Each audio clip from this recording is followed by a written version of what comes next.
नमस्कार प्रिय विद्यार्थियों। बीए पार्ट फर्स्ट के भारतीय राजनीतिक विचारक सेकंड पेपर के अंतर्गत हम क्रमशः जो विचारक हैं उनके विचारों को, सिद्धांतों को, उनकी पद्धति को, क्या उनका मूल्यांकन है, क्या योगदान है, उसका हम वीडियो व्याख्यान के माध्यम से अध्ययन करते जा रहे हैं। आज हम उसी श्रृंखला में भारत के प्रथम प्रधानमंत्री पंडित जवाहरलाल नेहरू के बारे में, उनके कृतित्व, व्यक्तित्व, जीवन का यहाँ संक्षेप में अध्ययन करेंगे। पंडित जवाहरलाल नेहरू के बारे में डॉक्टर राधाकृष्णन ने कहा है कि श्री जवाहरलाल नेहरू की मृत्यु से देश का एक युग समाप्त हो गया है। श्री नेहरू का जीवन अनंत सेवा और समर्पण का जीवन था। वे हमारी पीढ़ी के महानतम व्यक्ति थे। वे एक ऐसे अद्वितीय राजनीतिज्ञ थे जिनकी मानव जाति के प्रति सेवाएं सदैव स्मरणीय रहेंगी।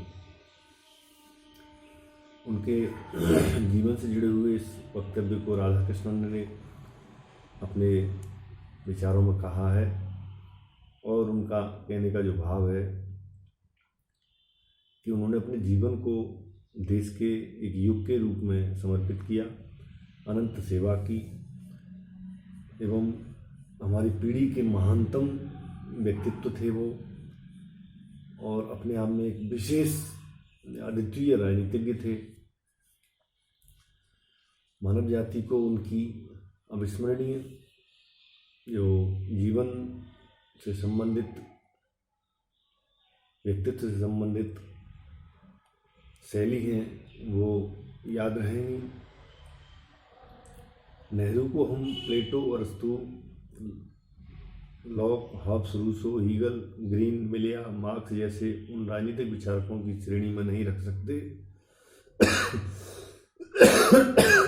जिन्होंने राज्य व राजनीति पर दार्शनिक ढंग से विचार किया और उस आधार पर कुछ विशेष सिद्धांतों का प्रतिपादन किया। पर उन्हें हम लेनिन, माओ त्से तुंग, लास्की, बर्क, कौटिल्य आदि उन विभूतियों की श्रेणी में रख सकते हैं जिन्होंने राजनीतिक नेताओं के रूप में या अन्य किन्हीं स्थितियों में अपने अपने देश के राजनीति में भाग लेते हुए विविध राजनीतिक सिद्धांतों व समस्याओं पर ऐसे विचार जगत के सामने रखे जिनका एक स्थायी महत्व है तथा जिन पर चलकर व्यष्टि रूप से विविध देशों का ही नहीं बल्कि विश्व का भी कल्याण हो सकता है। उनका अंतर्राष्ट्रवाद, राष्ट्रवाद, अर्थव्यवस्था, लोकतंत्र, मार्क्सवाद, गांधीवाद, समाजवाद, पंचशील, शांति,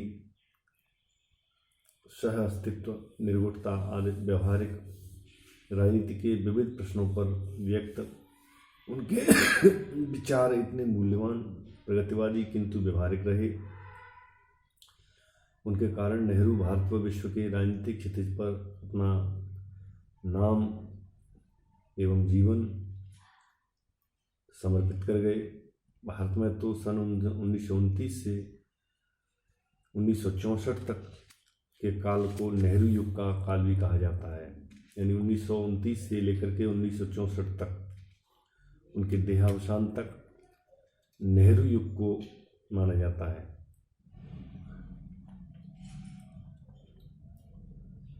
जवाहरलाल नेहरू की शिक्षा दीक्षा अधिकतम विदेशों में हुई।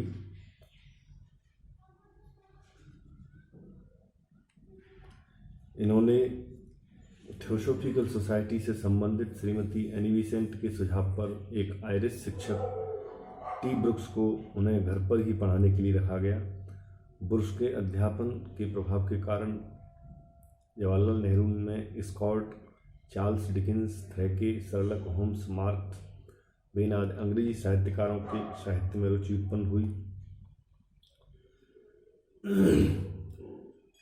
उनकी पिता से व्यवहार की शालीनता, श्रीमती एनी बेसेंट से उन्हें वैचारिक भव्यता, वाक्पटुता व भाषण की कला निपुणता प्राप्त हुई। लंदन के हैरो शिक्षा केंद्र से उनकी शिक्षा हुई, जहाँ 2 वर्ष के काल में उन्होंने कोई विशेष उन्नति नहीं की। उनका व्यक्तित्व था उसमें इतना कोई ज़्यादा प्रभावी निखार नहीं आया।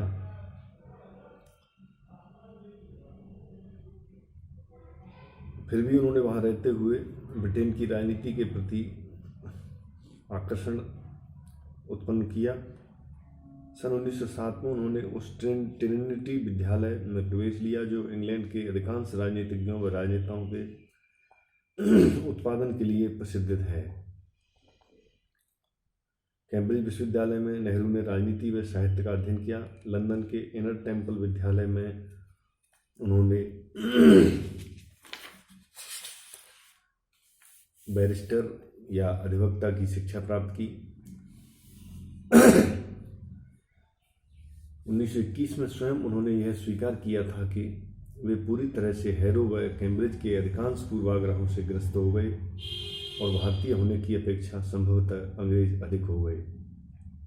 कैम्ब्रिज के शिक्षा काल में बर्ट्रैंड रसल, बर्नार्ड शॉ के विचारों के अध्ययन से पंडित नेहरू समाजवादी विचारों की ओर आकर्षित हुए।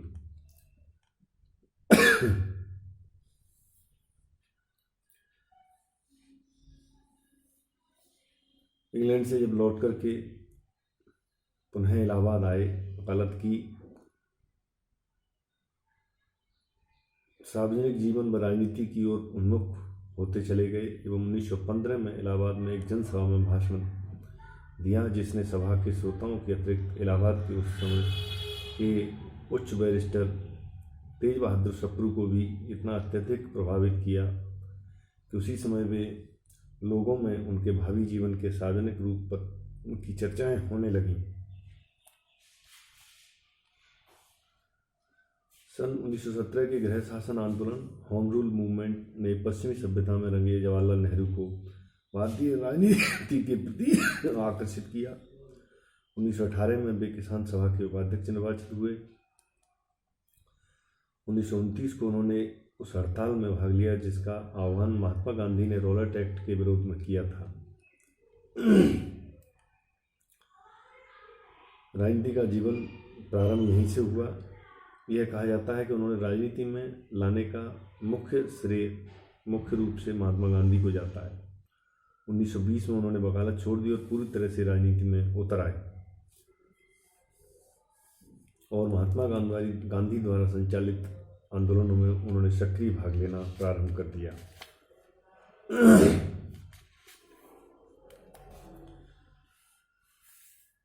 महात्मा गांधी के संपर्क में आने से उनके व्यक्तित्व से इन पर प्रभाव पड़ा एवं भारतीयता की ओर इनका ध्यान आकर्षित हुआ एवं यहाँ के सुधार के लिए यहाँ की अव्यवस्था को देखते हुए उन्होंने रुचि लेनी प्रारंभ कर दी और वे आगे बढ़ते गए। नेहरू जी की हम जब रचनाओं की बात करते हैं, उनके लेखन व्यक्तित्व की बात करते हैं, तो लिखने के लिए वे समय निकालते रहते थे। जब कभी भी जेल में होते थे तो लिखना उनकी दिनचर्या का एक अंग अवश्य रूप से होता था। उनकी जो प्रमुख रचनाएं थीं, the discovery of India, Bharat की खोज 1946 में प्रकाशित, एन ऑटोबायोग्राफी, एक जीवनी 1936 में प्रकाशित, glimpse of the world history, विश्व इतिहास की झलक 1938 में इसका प्रकाशन हुआ, letters from a father to a daughter, पिता के पत्र पुत्री के नाम 1938 में प्रकाशित, यूनिटी ऑफ इंडिया, भारत की एकता 1941 में प्रकाशित, इंडिपेंडेंस एंड आफ्टर, स्वतंत्रता और उसके बाद, फिर है लड़खड़ाती दुनिया। तो इस तरह से इनकी जो कृतियाँ हैं वो इनके द्वारा प्रकाशित करवाई गई एवं इनके द्वारा लिखी गई। इसमें प्रमुख रूप से जो नाम आता है वो डिस्कवरी ऑफ इंडिया है, भारत की खोज, जो 1946 में पब्लिश हुई। और दूसरी है द ग्लिम्पस ऑफ वर्ल्ड हिस्ट्री, विश्व इतिहास की झलक। ये प्रमुख रूप से इनके ग्रंथ माने जाते हैं, जो कि चर्चा में अक्सर या अध्ययन की दृष्टि में सामने आते हैं।